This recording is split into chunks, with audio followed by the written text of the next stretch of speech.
Halo semuanya, jumpa kembali dalam video terbaru ini. Kali ini saya akan membahas tentang pemodelan proses bisnis dengan BPMN. Sebetulnya, saya sudah pernah membahas ini dalam video-video sebelumnya. Tetapi, dalam saya mengajar, terutama ketika berbicara dengan praktisi, seringkali saya mendapat pertanyaan, Bu, untuk apa sih rumit-rumit belajar BPMN? Apa tidak bisa kita gambarkan dengan flowchart biasa atau semau kita?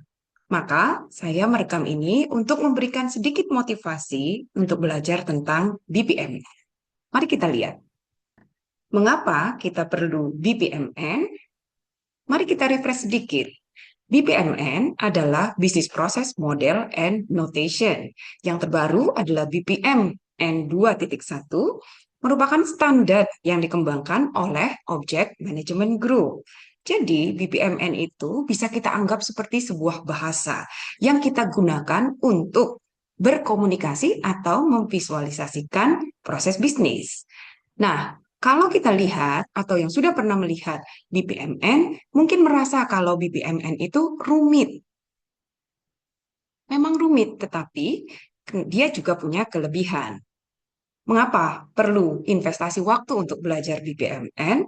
Kalau kita anggap BPMN adalah sebuah bahasa, seperti layaknya kalau kita ingin dipahami oleh orang lain, maka jika bahasa itu tidak standar, hanya kita sendiri yang paham, maka dia tidak akan membantu komunikasi. Oleh karena itu, gunakanlah bahasa yang standar, yaitu seperti BPMN. Dengan memodelkan proses bisnis dengan BPMN, maka kita akan lebih mudah berkomunikasi dengan orang lain, karena harapannya orang lain pun akan paham tentang standar tersebut.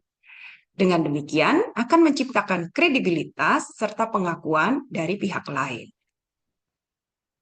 Kemudian, jika BPMN dianggap hanya sebagai sebuah tool untuk visualisasi proses bisnis, memang dia akan terlihat seperti terlalu rumit gitu ya, membutuhkan waktu untuk belajarnya.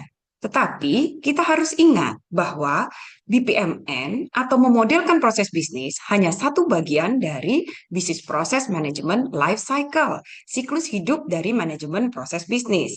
Jika hanya memodelkan saja, tidak akan terasa dampak dari BPMN. Tetapi kalau kita memodelkan dengan BPMN, karena sangat banyak tools yang menggunakan BPMN sebagai standarnya, contohnya dalam bpmn.org disebutkan bahwa lebih dari 70 tools menggunakan BPMN, maka kita bisa lebih lanjut untuk melakukan berbagai hal dengan standar atau model proses kita. Contohnya, dengan platform seperti SAP, Signavio, BIC, dan berbagai hal yang lain atau berbagai platform lain seperti Process Maker dan lain-lain, maka kita bisa melakukan tidak hanya memodelkan proses di sini, tetapi kita juga bisa melakukan analisis dengan menggunakan simulasi. Setelah itu, yang paling penting adalah kita bisa membuat aplikasi low code dan no code. Nah, bagaimana kemudian caranya supaya tidak terlalu berat dalam mempelajarinya? Maka, kenali dulu 4 elemen utama ini, yaitu activity, event, gateway, dan aliran urutan. Setelah itu, tambahkan pemahaman tentang resources atau pool dan lane. Dengan begitu sebetulnya, Anda sudah bisa menggambarkan proses bisnis yang paling sederhana. Dan itu sebetulnya mungkin sudah cukup untuk mengatasi atau mengevaluasi, menganalisis proses bisnis yang sedang berjalan. Jika nanti kapabilitas di dalam organisasi atau Anda sendiri sudah meningkat, okelah bisa diteruskan untuk mempelajari seluruh standar. Demikian video ini saya buat, semoga bermanfaat. Tunggu apa lagi? Silahkan belajar VPMS.